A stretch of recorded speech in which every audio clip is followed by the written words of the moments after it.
Let me get you to weigh in on a tweet from the president. I think we might have it. We can put it on the screen. He just tweeted this a few moments ago. After consulting with my generals and military experts, please be advised that the United States government will not accept or allow transgender individuals to serve in any capacity in the U.S. military. Our military must be focused on decisive and overwhelming, and it looks like there's going to be more to come. Congressman Kingston, as someone who worked on the Trump campaign, as a fellow Republican, what is your response? Well, I think that the lead of the statement is that he's listened to his military advisors, which is one of the criticisms from the left and the right often that the president gets, is that he doesn't listen to the key people, whether they're in the intel community or local law enforcement or whatever. So this is a case where he's actually saying, I've sat down, I've heard their concerns, and I want to say one other thing as a Republican, taking a step back. At the Republican convention last July, he was the first nominee in the history of our party to talk about LGBTQ from the platform of the state arena. And I think, he is a progressive guy. Ted Cruz accused him of having New York values, meaning far more tolerant. So I don't think it's a slam against transgender as much as practicality that his generals and his military leadership is saying not right now. Congressman, you are correct. The president, and when he was a candidate, did say Caitlyn Jenner could come use the bathrooms at Trump Tower anytime he wanted. He did take a position there. However, this was an important issue, I think, to the transgender community. Let me just read you the rest of the statement from the president, because that just came out. He was talking about the military. He doesn't want them to be overburdened. He cannot be burdened with the tremendous medical costs and disruption that transgender in the military would entail. Thank you.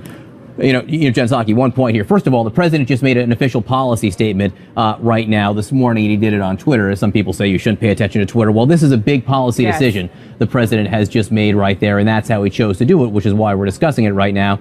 This was from President Obama, whom you worked for. This was, a decision he made to open up the military to transgender troops. Your reaction now to the president's statement? Well, first of all, it's not a decision that any president just makes in the Oval Office by themselves. President Obama made that decision after careful consideration and consultation for months and months and months with high-level members of the military who wanted the time to consider whether it could be implemented. So I'm just going to take Donald Trump's tweet and blame or a statement that he consulted with military leaders with a grain of salt, because there really has already been months and years of consultation and consideration. I think this is a purely political decision and something he's doing to try to satisfy his right wing. Nothing more than that. It's really disappointing because there has been a lot of thought that was put into that policy. The country has changed, the country has moved, and the military had put a lot of planning into making that policy decision to begin with. Let's go to the Pentagon. We have our Barbara Starr there. And Barbara, this is he says this is what his generals and military experts have advised him to do. This is would be an overhaul of the Obama administration policy. What else are you hearing? Well, I'll tell you, where we are across the hall from the Pentagon press office, this tweet has taken them really very suddenly. We were just asking for some guidance on all of this. And right now, there's nobody in the press office that knew the president was going to make this statement on Twitter. That may tell us something about the level of consultation. But let's take a step back for a minute. The United States military, the people who serve in the U.S. military, always have been a reflection of American society. So number one, if anybody thinks that there are not already transgender persons serving on active duty in the U.S. military, I would say think again.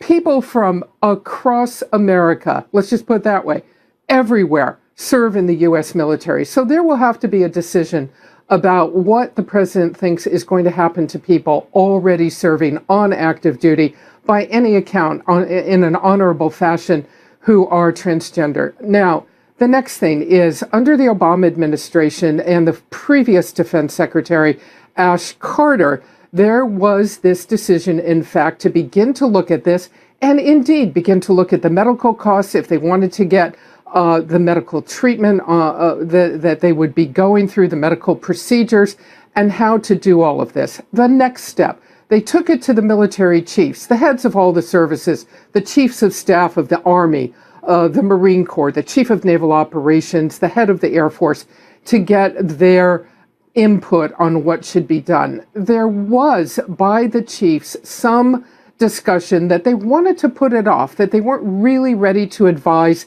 wholesale on moving ahead with any of the proposals on how these people who identify themselves as transgender, who are transgender, might be able to get medical procedures while they were serving in the U.S. military. So we knew from Defense Secretary Mattis that some of this delay was in the works while they were continuing to look at it. But what the president has done is put full stop on it. And now what we don't know is the way ahead. Can somebody who is transgender not serve the country? Is that really what we're looking at? Well, just, his policy, which he just laid out, he said in any capacity. So he's not just talking about front lines, not just talking about infantry there.